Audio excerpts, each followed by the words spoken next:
Social मीडियावरच्या सगळ्या माझ्या मित्रांना नमस्कार. थोड्या वेळापूर्वी मी लाईव्ह सुरू केलेलं, तुम्हाला लक्षात आलं असेल की मी हातखांब्यावरून लाईव्ह सुरू केलेलं, पण लाईव्हची क्वालिटी एकदम खराब यायला लागली फेसबुक लाईव्हची. सो मी आता काय करतो आहे, रेकॉर्ड करतो आहे आणि मी पोचलो आहे लांजाच्या जवळ. संध्याकाळचे 5 वाजलेत आणि मी आता रेकॉर्डिंग सुरू केलं आहे. मी प्रयत्न करेन जास्तीत जास्त रेकॉर्ड करून नंतर सोशल मीडियावर पोस्ट करेन. आता मी आलो आहे लांजाजवळ. लांजा हे आहे ऐतिहासिक शहर का ते मी तुम्हाला सांगेन. हा रस्ता जो जातो आहे ना डावीकडे, हा चालला आहे कोल्हापूरकडे. सो साखरपा मार्गे कोल्हापूर असा रस्ता आहे, रोड आहे. आणि लांजा ऐतिहासिक शहर आहे कारण लांजा हे हेडक्वार्टर होतं पेटी डिव्हिजनचं. 1879ला माझ्या वाचनानुसार याला हेडक्वार्टर केलेलं पेटी डिव्हिजनचं. पेटी मीन्स स्मॉल, म्हणजे छोटा जो रिजन असतो, मोठा डिव्हिजन असतो, सब डिव्हिजन असतो आणि पेटी डिव्हिजन असतो असायचा ब्रिटिशांच्या काळामध्ये. सो ब्रिटिशांच्या काळामध्ये 1879ला लांजाला पहिल्यांदा हेडक्वार्टर केलं गेलं पेटी डिव्हिजनचं आणि ते राजापूरच्या अंडर येत होतं. आणि त्याचवेळी वेंगुर्ल्याला, म्हणजे जिथे मी चाललो आहे त्याच सालामध्ये 1879मध्ये वेंगुर्ल्याला सब डिव्हिजन केलेलं त्यांनी, ब्रिटिशांनी. सो हे ऐतिहासिक महत्त्व आहे लांजाचं. लांजा ही पूर्वीपासून मोठी बाजारपेठ आहे. तुम्ही बघताय दोन्ही बाजूने बाजारपेठ आहे, मोठी बाजारपेठ आहे. ब्रिटिशांच्या काळामध्ये सुद्धा ही नावारूपाला आलेली मोठी बाजारपेठ होती. रत्नागिरी आणि राजापूर या 2 मोठ्या शहरां, त्यावेळी राजापूर हे खूप मोठं शहर होतं ब्रिटिशांच्या काळामध्ये. वेंगुर्ला, राजापूर, रत्नागिरी ही 3 मोठी शहरं होती, बंदरं होती आणि देवगड पण एक बंदर होतं. आणि त्यावेळी बंदर जिथे असायचं किंवा जिथे पोर्ट असायचा तिथे व्यापार मोठ्या प्रमाणावर चालायचा. आणि काही शहरं अशी असायची की जी मधल्या त्या पोर्टनं जोडायची. तर लांजा हे एक असं शहर होतं की जे राजापूर आणि रत्नागिरीला जोडायचं आणि इथे मोठा बाजार भरायचा. जसं तुम्ही आता तुम्हाला दिसतो आहे दोन्ही बाजूला, इथे आत्तासुद्धा बाजार भरतो आहे, पण हा आठवडा बाजार किंवा या स्वरूपाचा असेल. त्या काळामध्ये मोठ्या प्रमाणावर बाजार भरायचा, वेगळ्या वेगळ्या वस्तू असायच्या ज्या शेतकरी लोकांना लागायच्या किंवा इव्हन सैनिकांना लागायच्या, अशा गोष्टी पण या बाजारांमध्ये मिळायच्या.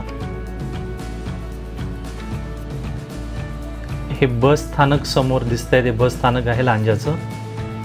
लांजाचं महत्त्व असंही आहे की हे राष्ट्रीय महामार्गावर येतं. लांजा शहर पूर्णपणे राष्ट्रीय महामार्गावर आहे. आता आपण जातो आहे, हा मुंबई गोवा महामार्ग आहे. हा आता 66 झाला आहे, 66 होतो आहे आणि आता याचं कन्स्ट्रक्शन पण बऱ्यापैकी काही ठिकाणी सुरू झालं आहे. सो हा हायवे आता लवकरच चौपदरी होणार आहे. त्यावेळी कदाचित हे चित्र आपल्याला बघायला मिळणार पण नाही जे आता आपण बघतो आहे ते. आणि 66 हायवे जो नवीन होतो आहे तयार, त्याचं नाव दिलं आहे त्यांनी पनवेल टू कन्याकुमारी. पनवेल टू पुढे त्यांनी एक्सटेंड केला आहे तो. कदाचित तो कन्याकुमारीपर्यंत जाईल. सध्या तरी तो केरळपर्यंत त्यांनी लिमिटेड ठेवला आहे.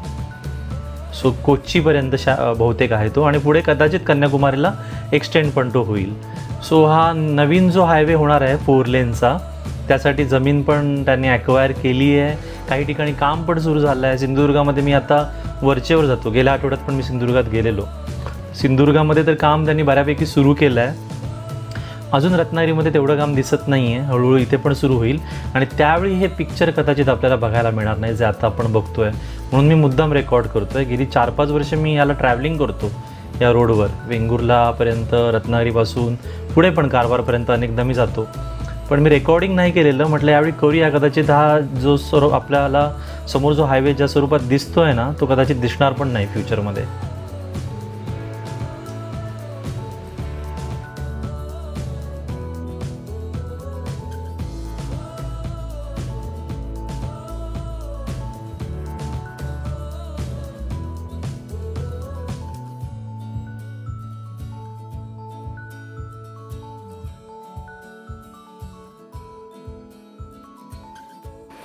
हे टिपिकल कोकण आहे मित्रांनो. लोक आपल्या घरी चालली आहेत, शेतातली बागेतली कामं आटपून आणि डोक्यावर भारा घेऊन चालली आहेत. स्वयंपाकासाठी किंवा त्यांच्या चूल पेटवण्यासाठी त्याचा उपयोग होणार आहे त्यांना.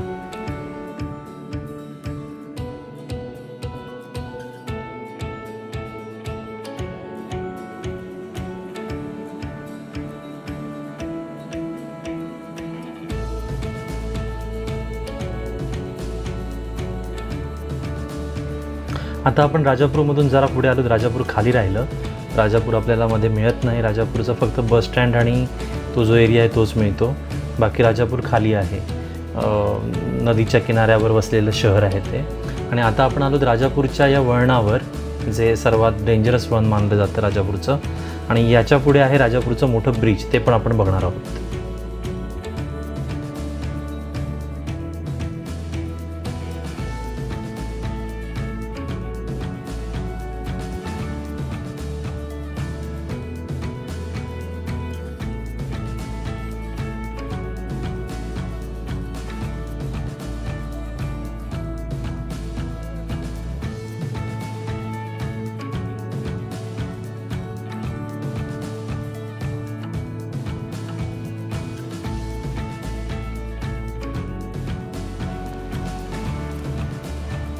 हे आहे ऐतिहासिक ब्रिटिशकालीन राजापूरचं पूल. ब्रिटिश काळामध्ये याची बांधणी झाली आहे आणि एक पर्यटन स्थळ म्हणून हे कदाचित फ्युचरमध्ये ज्यावेळी नवीन पूल होईल बाजूला त्यावेळी हे विकसित पण होऊ शकेल. डावीकडे जो रोड दिसतोय तो रोड जातो उन्हाळे गरम पाण्याच्या कुंडाकडे. आता हे उन्हाळे गरम पाण्याचं कुंड जे आहे त्या ठिकाणी बरेच पर्यटक येतात आंघोळ करण्यासाठी. तुम्हीही कधीतरी इथे व्हिजिट देऊ शकता. आतमध्ये आहे थोडं ते. आणि राजापूर रेल्वे स्टेशन पण याच रोडला आहे. हे अजून एक डेंजरस टर्न आहे या रोडवरचं. काही वर्षापूर्वी मी उन्हाळे कुंडावर गेलेलो. फार छान स्थळ आहे ते, तुम्ही व्हिजिट करू शकता. आणि इथूनही एक रोड आहे मित्रांनो. इथून जरा पुढे एक खाली रोड गेला आहे, त्या रोडने पण तुम्ही उन्हाळे गरम पाण्याच्या कुंडाला जाऊ शकता. हा रोड, हा बाजूचा जो रोड दिसतोय गेलाय तो तिथेच गेलाय उन्हाळे गरम पाण्याच्या कुंडाकडे.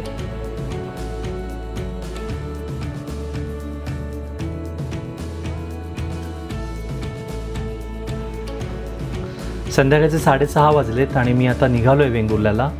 थोड्या वेळासाठी मी विश्रांती घेतलेली इथे, चहासाठी थांबलेलो. अंकिता ग्रीन पार्क असं हॉटेलचं नाव आहे या, आणि फार छान हॉटेल आहे. चहा ठीकठाक होता, पण मी विशेषतः रेकमेंड तुम्हाला यासाठी करेन की यांच्याकडे कांदा भजी फार छान मिळतात. आणि सकाळच्या वेळी तुम्ही कधी थांबलात तर मिसळ पण खाऊन बघा, ती पण सुंदर असते यांच्याकडे.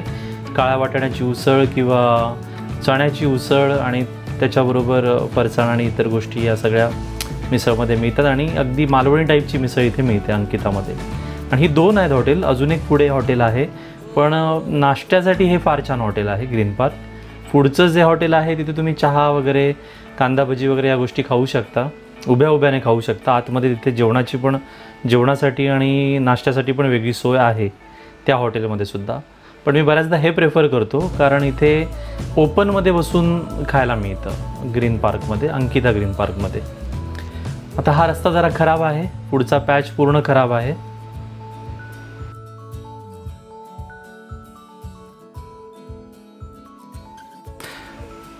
खारेपाटण राहिलं आहे फक्त 13 किलोमीटर आता. आणि ट्रॅव्हल्स भेटायला लागल्यात आपल्याला. ही पहिली पारिजात ट्रॅव्हल्स आहे. एक ठराविक टाईम असतो, ज्यावेळी आम्ही रत्नागिरीतून 4 वाजता 4:15ला निघतो आणि राजापूरच्या दरम्याने 6:30-7च्या दरम्यान येतो, तेव्हा आम्हाला ट्रॅव्हल्स मिळायला सुरुवात होते त्या दरम्याने.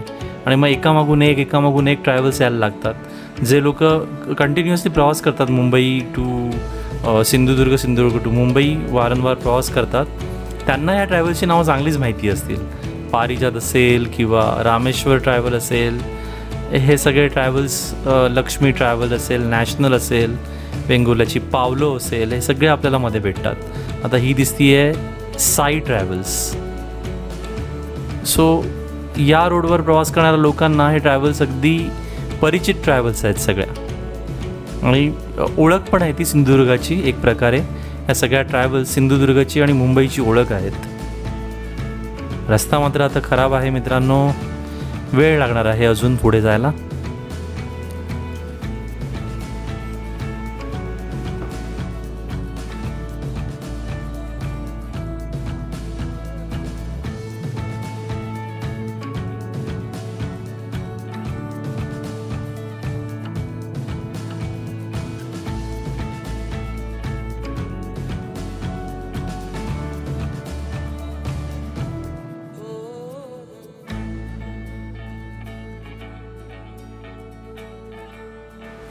जैतापूर तिठा जवळ आला आहे आता.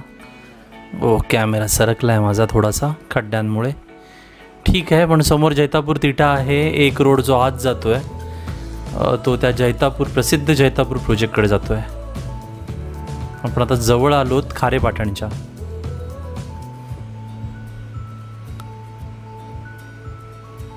हा जो समोरचा रोड आहे ना तो आतमध्ये जातो जैतापूरला.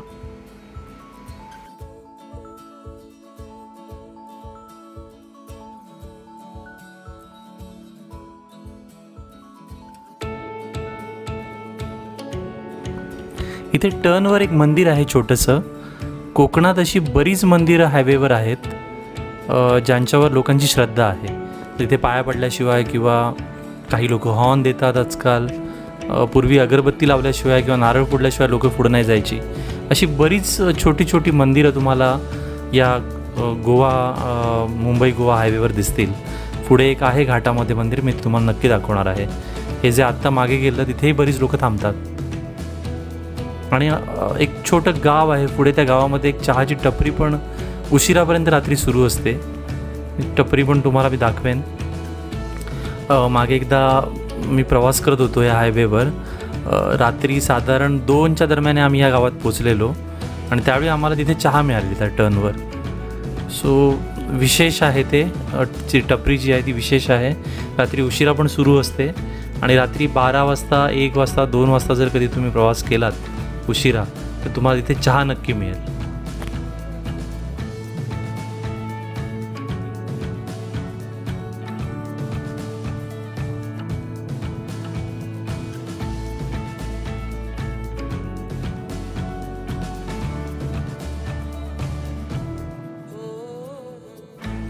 मगाशी मी चहाचा उल्लेख केलेलं गाव आलं आहे मित्रांनो.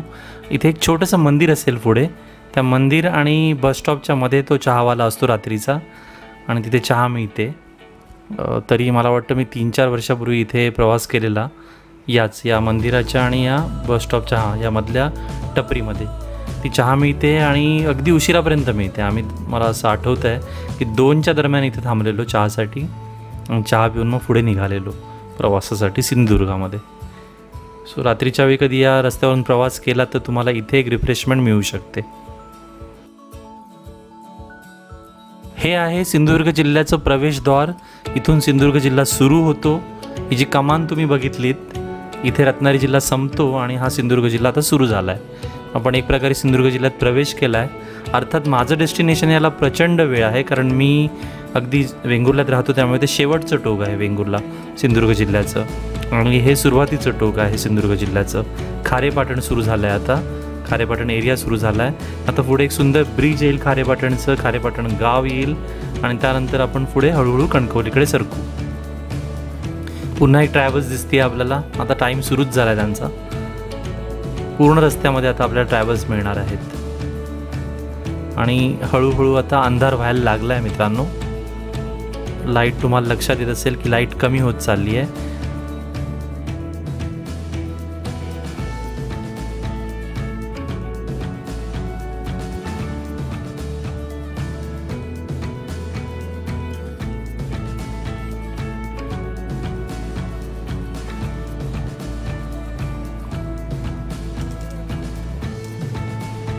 समोर दिसतीये ती ऐतिहासिक टेकडी आहे मित्रांनो. खारेपाटण हे ऐतिहासिक शहर आहे आणि ऐतिहासिक आता ते गाव जरी असलं तरी एकेकाळी खारेपाटण हे शहर होतं आणि खारेपाटणचं ऐतिहासिक महत्त्व प्रचंड आहे. कारण 8व्या शतकात हे खारेपाटण जे आता येणार आहे जे गाव आता आपण ज्या गावातून जाणार आहोत ते शिलाहाराची राजधानी होतं. बऱ्याच लोकांना हे माहिती नसतं आणि त्यावेळी खारेपाटण गावाचं नाव होतं बलिपत्तन. बलिपत्तन हे 8व्या शतकात शिलाहार राजाची राजधानी होती आणि या बाजूच्या नदीमधून खाडीमधून विजयदुर्गवरून गलबतं यायची आणि ती इथे अगदी ह्या पुलापर्यंत त्याच्याही पुढेपर्यंत यायची आणि इथे थांबायची कारण इथून घाट होता पुढे. हा आता पुढे एक रस्ता येईल कोल्हापूरला जाणारा. त्या रस्त्यावरून व्यापार चालायचा, प्रचंड व्यापार चालायचा. मागे मी तुम्हाला एकदा एका व्हिडिओमध्ये सांगितलेलं की वेंगुर्ला आणि बेळगाव याचं महत्त्व काय होतं, तसंच या रस्त्याचं पण महत्त्व होतं, प्रचंड महत्त्व होतं. आता जरा पुढे आपल्याला एक मधुबन हॉटेल मिळणार आहे जिथून डावीकडून तुम्ही पाहू शकता की कोल्हापूरला जाणारा रस्ता आहे आणि कोल्हापूरला त्यावेळी कनेक्टिव्हिटी जी होती म्हणजे देशावर जाण्यासाठीची कनेक्टिव्हिटी होती ती याच रस्त्यातून होती आणि त्यामुळे एक महत्त्व होतं खारेपाटणला. ऐतिहासिक महत्त्व त्या काळात हे होतं आणि आर्थिक महत्त्व प्रचंड होतं, कारण मोठे मोठे व्यवहार ह्या शहरामधून व्हायचे, त्यावेळी व्यापार व्हायचा. आता जे ब्रिज समोर दिसतंय आपल्याला हे ब्रिटिशांनी बांधलेलं ब्रिज आहे. साधारणपणे 1857 किंवा 58च्या दरम्यान ब्रिटिशांनी हे जिंकून घेतलं खारेपाटण आणि त्या दरम्यान त्यांनी आंग्रेंबरोबर युद्ध केलेलं असं माझ्या वाचनात होतं आणि आंग्रेंबरोबर जे युद्ध झालं त्या युद्धामध्ये त्यांनी हा किल्ला जिंकून घेतला आणि त्यानंतर पाडाव झाला खारेपाटणचा आणि खारेपाटण ब्रिटिशांकडे गेलं. त्याही पूर्वी एक युद्ध झालेलं होतं आणि ते पेशवे आणि ब्रिटिशांनी एकत्र येऊन आंग्रेंविरुद्ध युद्ध याच गावात केलेलं होतं खारेपाटणमध्ये. तेही युद्ध पेशव्यांनी जिंकलेलं आणि तो किल्ला आपल्या ताब्यात ठेवलेला आणि नेमणूक केलेली आंग्र्यांची त्याच किल्ल्यावर. सो त्यामुळे तो ऐतिहासिक किल्ला या गावामध्ये आहे. आज त्याचं अस्तित्व फारसं नाही आहे, फार तिथे काही राहिलेलं नाही आता, कारण शेवटची जी लढाई झाली त्या लढाईमध्ये प्रचंड नुकसान केलं ब्रिटिशांनी त्या किल्ल्याचं. त्यामुळे त्या किल्ल्यावर आता फार काही बघण्यासारखं नाही आहे. एक छोटं मंदिर आहे आणि छोटे मोठे तुम्हाला जुन्या काळातले ज्या इमारती असतील त्याचे भग्नावशेष तुम्हाला तिथे बघायला मिळतील. उजवीकडे एक रोड खाली गेला आहे, तो खारेपाटणच्या मुख्य शहरामध्ये तो रोड जातो. तुम्हाला कधी खारेपाटणमध्ये यायचं असेल आणि इथे एक जैन मंदिर पण आहे प्रसिद्ध, त्यालाही तुम्ही भेट देऊ शकता. आणि खारेपाटण हे ऐतिहासिक अशा दृष्टीने महत्त्वाचं आहे, बऱ्याच कमी लोकांना माहिती असेल की ते शिलाहारांची राजधानी होतं. पुन्हा एकदा मी हे रिपीट करतो आहे कारण ह्याची माहिती व्हावी, लोकांना अवेअरनेस क्रिएट व्हावा. कारण शिलाहार हा अनभिषिक्त सम्राट होता कोकणचा आणि इतर कोणत्याही राजा येण्यापूर्वी अगदी 18व्या शतकापर्यंत हा जो किल्ला होता खारेपाटणचा 1000 वर्षाची जवळजवळ परंपरा असेल त्या किल्ल्याला. एवढ्या वर्ष तो किल्ला उभा होता, 8व्या शतकापासून ते 18व्या शतकापर्यंत. त्यामुळे ऐतिहासिक महत्त्व प्रचंड आहे या गावाचं. शिलाहार वंश हा जो होता याने बरीच वर्ष कोकणावर राज्य केलं. ऑलमोस्ट 200-300 वर्ष त्यांचं राज्य होतं कोकणावर. आणि जसं राष्ट्रकूट किंवा कदंब हे वेगळे वंश होते, त्यांनी आपल्या भागामध्ये कदंबांनी कोकणावर पण राज्य केलं काही काळ, तसंच शिलाहारांचं सुद्धा राज्य होतं. आणि त्यांचं जे साम्राज्य होतं ते फार मजबूत साम्राज्य होतं, कारण त्याच काळात त्यांनी विजयदुर्गसारखा किल्ला बांधला. एक शिलाहाराच्या एका शाखेने कोल्हापूरमध्ये पन्हाळासारखा गड बांधला. सो भोज राजा होते, त्यांनी प्रचंड काम केलं कोकणामध्ये. त्यामुळे ही माहिती आपल्याला असणं फार गरजेचं आहे.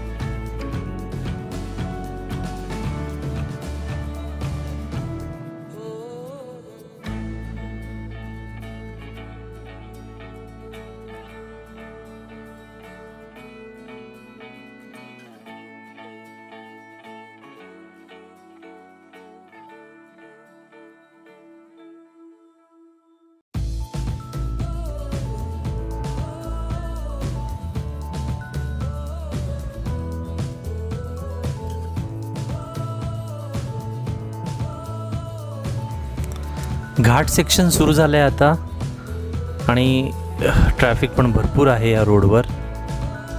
कोकणातले रस्ते वळणावळणांचे, समोरून पटकन येताना कोणी दिसत पण नाही, त्यामुळे गाडी सावकाश चालवावी लागते अशा घाटांमध्ये. घाट फार मोठे नाही आहेत सह्याद्रीसारखे, पण छोटे जरी असले तरी डेंजरस आहेत. गाडी सावकाश चालवावी लागते, समोरून पटकन कोणी येऊ शकतं. संध्याकाळची वेळ आहे त्यामुळे व्हिजिबिलिटी पण कमी झाली आहे. तुमच्या लक्षात येतच असेल आता व्हिडिओ बघताना की व्हिजिबिलिटी फार कमी झाली आहे आणि आपल्याला दिसतही नाही आहे व्यवस्थित, काळोख पडत चालला आहे. थोडं पुढे एक मंदिर आहे, ते मंदिर तुम्हाला मी दाखवतो.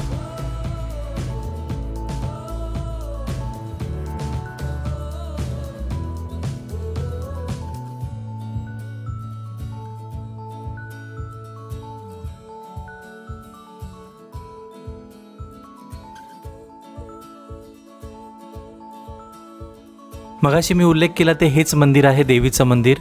इथे सर्व ट्रॅव्हल्स थांबतात, मुंबई गोवा महामार्गावर जे प्रवास करतात लोक रात्रीच्या वेळी, तिथे अगरबत्ती लावल्याशिवाय किंवा नारळ वाढवल्याशिवाय पुढे जात नाहीत. ही कोकणातली जुनी परंपरा आहे.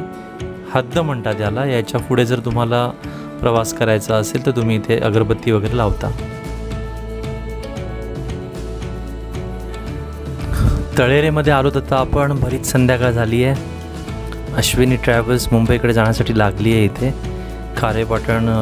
तळेरे स्टँडच्या बाहेर. आणि हा एक रस्ता कोल्हापूरकडे जातो. कनेक्टिव्हिटी चांगली आहे तळेरेमधून. कोल्हापूर रोड आहे, पुढे विजयदुर्ग रोड आहे. सो एक प्रकारे सिंधुदुर्गाचं प्रवेशद्वारच आहे हे खारेपाटणसारखं.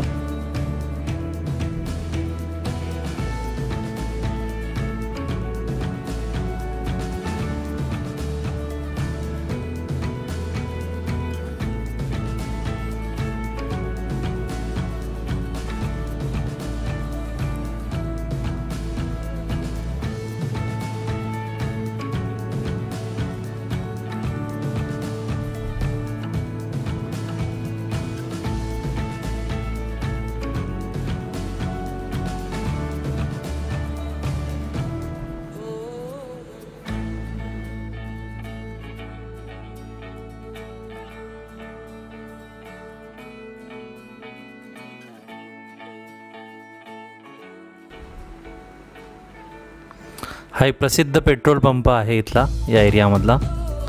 आणि या पेट्रोल पंपाच्या बाहेर वडापाव फार छान मिळतो. कधी आलात या एरियामध्ये तर इथे वडापाव खायला थांबा.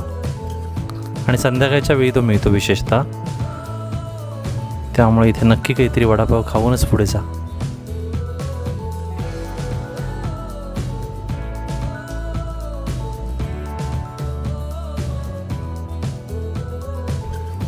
हा आलाय सचिन तेंडुलकर चौक.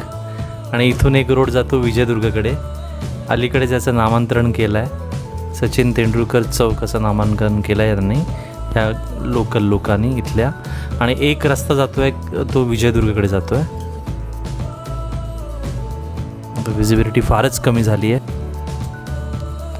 हायवेचं काम जोरदार चालू आहे. रात्रीसुद्धा तुम्ही बघताय सगळीकडे मोठी यंत्रणा चालू आहे, त्यांचं काम चालू आहे. आणि हा जो एरिया आहे तो थोडा तळेरेच्या पुढचा एरिया आहे, कासारडेच्या थोडा पुढे. आणि तिथे हे सगळीकडे तुम्ही बघाल तर रस्त्याचं काम जोरदार चालू आहे. हे तुम्हाला रत्नागिरीमध्ये जिल्ह्यामध्ये कुठेही दिसणार नाही. सिंधुदुर्गातच सुरू झालं आहे सर्वप्रथम. आणि मला असं वाटतं की सिंधुदुर्गातला हा रस्ता लवकर कंप्लीट होईल. सगळ्यात पहिला हा कंप्लीट होईल, कारण आत्ता 2018मध्ये त्यांनी इथे युद्ध पातळीवर काम सुरू केलं आहे.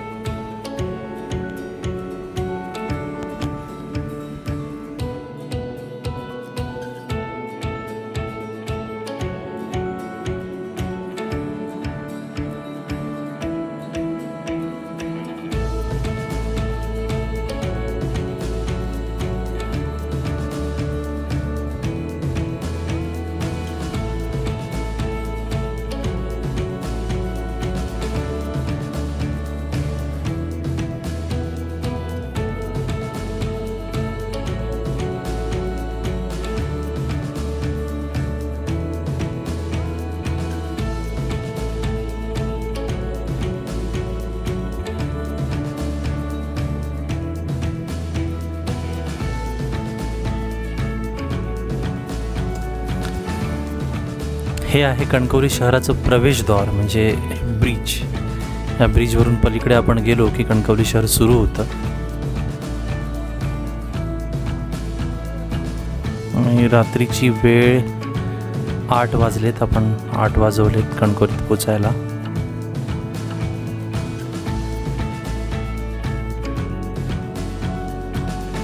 स्वच्छ स्वागत. सो इकडे स्वच्छता मोहीम चालू आहे संपूर्ण देशामध्ये. आणि त्यामध्ये कणकवली नेहमीच सहभाग घेतं. कणकवली एक नगरपंचायत आहे. समोर कोणतं तरी मोठं एक होर्डिंग लागलं आहे, सबका मालिक एक आहे. कदाचित नाटक असावं कणकवलीमध्ये, त्याची जाहिरात असावी. महानाट्य. रात्रीच्या वेळी कणकवली एकदम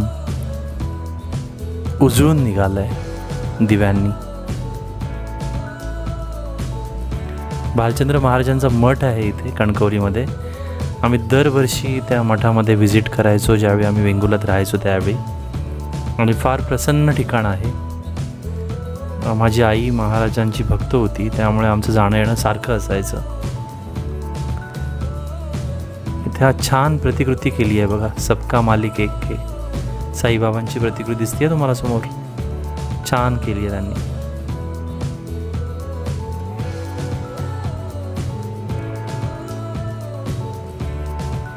चौपदरीकरणानंतर हे काय माहिती कसं झालं होईल का भविष्यामध्ये देवास ठाऊक, पण आता तर सुंदर वाटतंय रात्रीच्या वेळी कणकवलीमधून फिरणं. कदाचित विद्रूप होईल अजून किंवा काय देवास ठाऊक.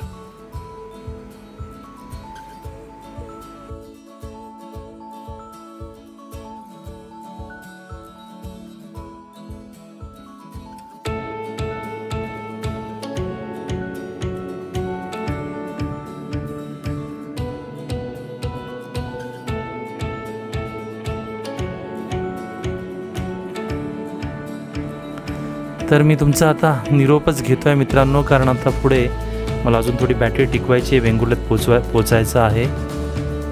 बॅटरी फार लो झाली आहे माझ्या मोबाईलची आता. सो मी इथे कणकवलीत शूटिंग थांबवेन आणि पुढे प्रवासाला सुरुवात करेन.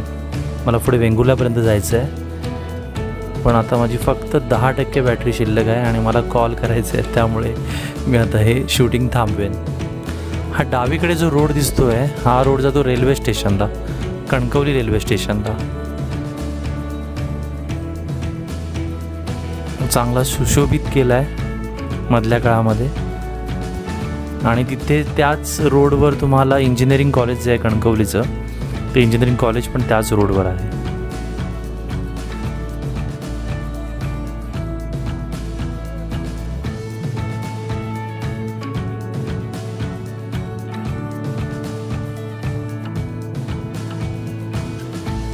गड नदीचं ब्रिज आता येत आहे.